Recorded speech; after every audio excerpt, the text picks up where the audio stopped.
Hello and welcome. In this video we're going to be going over most of the changes coming in Update 2, The Great Hunt. There is a lot of content coming in this update, so we're getting a new map, a new hunter design and weapon, there's new animals, a new perk for the captain, there's new ship changes around sabotaging as well as a rework to Thralls, as well as a lot of balance changes, so let's get into it. Let's start with the map. So the map's called the Summit and it plays very differently to the first map, the Approach. The first thing you'll notice is that the ship can take different pathways. It can either go left or right, and crew should take this into account when they go off exploring for supplies. The map is pretty large, so you'll want to work as a team and loot both sides to get the ship across the map efficiently.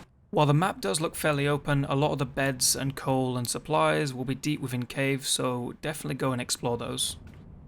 The mountain in the distance is home of the Nitro. Now you can scale the ice cliff to get up there, however there is a miniature iceberg in the way that you would have to deal with. Alternatively, you can just walk up the slopes. There is a one-way shortcut that you can take from the top of the mountain all the way to the bottom.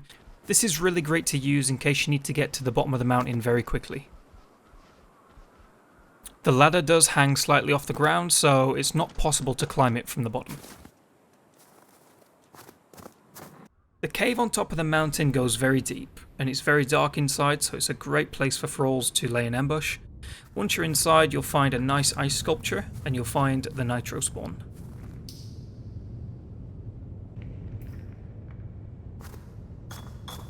You can take the Nitro you find in the cave and use it to open up the shortcut below. Alternatively, you can destroy the mini iceberg with as little as 5 gunpowder. Once the shortcut's open, you can then carry the Nitro along the bottom pathway of the mountain, potentially avoiding the threats that wait for you on the other side. And just like on the Approach, in the centre of the map, you'll notice that there is a shipwreck that has various supplies and workstations.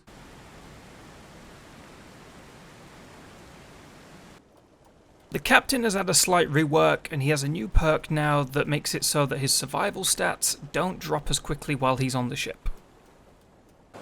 So the Hunter has been redesigned and now has their own unique look, and along with it, a new starting weapon. That's right, the Hunter now has a bow and arrow. It takes 3 shots to take down wolves and approximately 5 shots to take down players. Now as long as you hit your shots, if that target dies you can then retrieve those arrows off of their corpse. So the Hunter's new starting loadout is the bow, 4 arrows and 2 bear traps. Anybody however can craft the bow. It takes 2 bones and 1 sinew, which is great because it's nice to see more recipes using bones and sinew.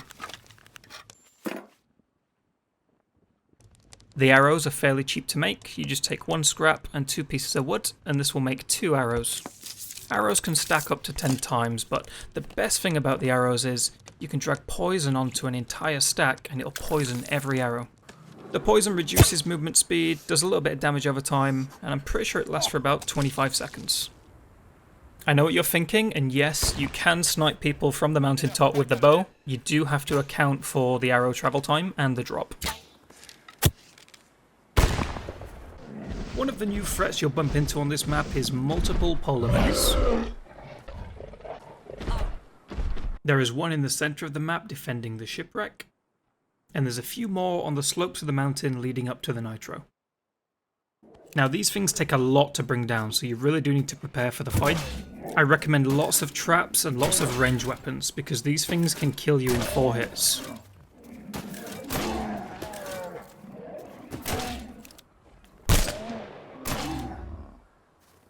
They do however drop a generous amount of meat, and they're good for pelt and sinew.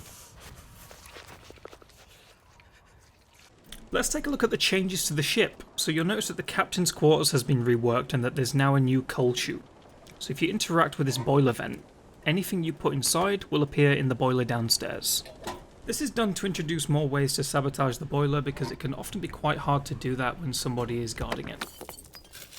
So now you can take your coal, grind it into gunpowder, and put it in the chute in the captain's quarters, and there you have another way to sabotage the boiler.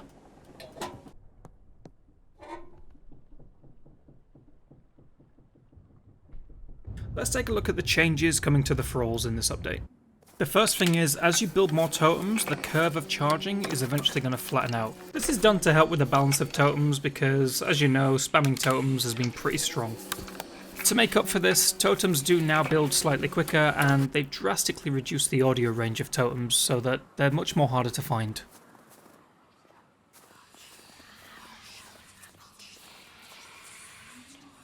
We got some really nice icons for the free spells that the Thralls have. Spirit Walk and Whiteout now instantly cast upon right-click release, while Cannibal Attack still requires you to press left-click.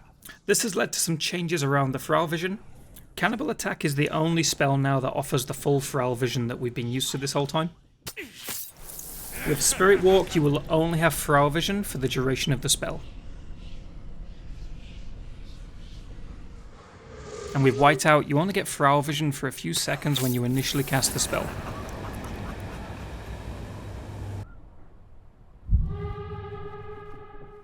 However, you do now get Thrall vision while you're in the brig. Along with this, when you're sent to the brig, your Spirit Walk will go on a 2-minute cooldown, and you'll notice that your character is holding a bone charm in the brig.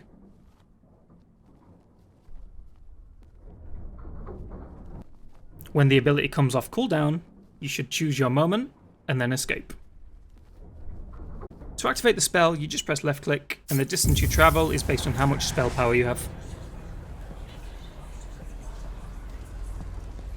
Let's talk about some of the smaller changes. So with guns, when you switch to them, there's now an accuracy debuff, which means the crosshair takes a little while to sell before it'll shoot accurately. There's new lootables called backpacks, which offer bone charms, ammunition, and all sorts of helpful stuff. There's a change to the satchel recipe. Instead of taking 1 pelt, 1 sinew, it now takes 1 pelt and 2 sinew. Before, flintlock ammunition could be made with 1 gunpowder, 1 ingot. It is now 2 gunpowder, 1 ingot.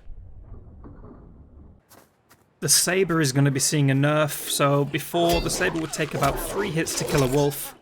In the new update, the saber now takes 4 hits, so it's going to take that 1 extra hit on players, 1 extra hit on wolves. Instead of stew taking 12 ingredients to make 12 stew, it is now 10 ingredients to make 8 stew. It's also worth noting that tea and stew no longer stack in your inventory.